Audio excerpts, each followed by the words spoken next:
அன்பான சகோதர சகோதரிகளே, இன்று இரவு நேர தேவனுடைய வார்த்தை 1 தீமோத்தேயு 6 அதிகாரம் 10 முதல் 11 வசனம்.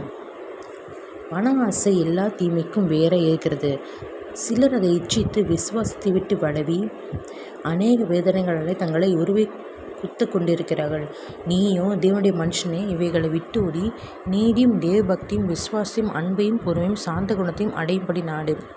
இந்த வசனத்தை கேட்டுக்கொண்டிருக்கிற அன்பான தேவ ஜனங்களே, உங்களுக்கு தெரியும் பண ஆசை எவ்வளவு பிரச்சனைகள் கொண்டு வருகிறது.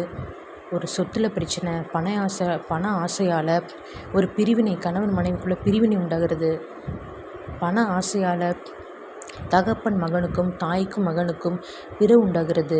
பண ஆசையில் உறவுகள் பிரிகிறார்கள். தோழிகள் பிரிகிறார்கள். ஃப்ரெண்ட்ஷிப் ஒரு இல்லாதனமே ஆகிறது.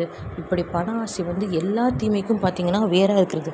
அந்த தீமை நாம் சிக்கிக்கொள்ளாதபடிக்கு விசுவாசத்தை நாம் காத்து கொண்டு நீதியும் தேவபக்தியும் அன்பையும் கூட்டி வழங்க வேண்டும் என்று தேவன் விரும்புகிறார். உங்களுக்காக ஜெபிக்கிறேன். கர்த்தாவே, சோத்திர கர்த்தாவே, இந்த வசனத்துக்கு ஆண்டவரே நாங்கள் எங்களை ஒப்பு கொடுத்து ஜெபிக்கிறோம் தகப்பனே. இந்த வசனத்தின்படி தகப்பனே இசப்பா, நீதியும் தேவபக்தியும் விசுவாசியும் அன்பையும் ஆண்டவரே பொறுமையும் சாந்த குணத்தையும் அடையும்படி நாங்கள் நாட எங்களுக்கு ஒவ்வொருத்தரும் கிருபை தங்க ராஜா. எங்கள் சபையை ஆசீர்வதிங்க, எங்கள் பிள்ளைகளை ஆசீர்வதிங்க, எங்கள் குடும்பங்களை ஆசீர்வதிங்க ராஜா. உங்களுடைய நித்திய வாழ்வுக்கு எங்கள் ஒவ்வொருத்தரையும் தகப்பனை சொந்தரிக்க எங்கள் கிருபை தாங்க, பரிசுத்தப்படுத்துங்க, நீதிமானங்க மாற்றுங்க, விசுவாசத்தில் பெருகி வளர கிருபை தாங்க ராஜா. துதி கன மகிமை யாவையும் இயேசு கிறிஸ்துவுக்கே செலுத்துகிறேன். மீட்பெரும் இரட்சகருமாகிய இயேசு கிறிஸ்து நாமத்தில் ஜெபிக்கிறேன் என் நல்ல பிதாவே, ஆமேன்.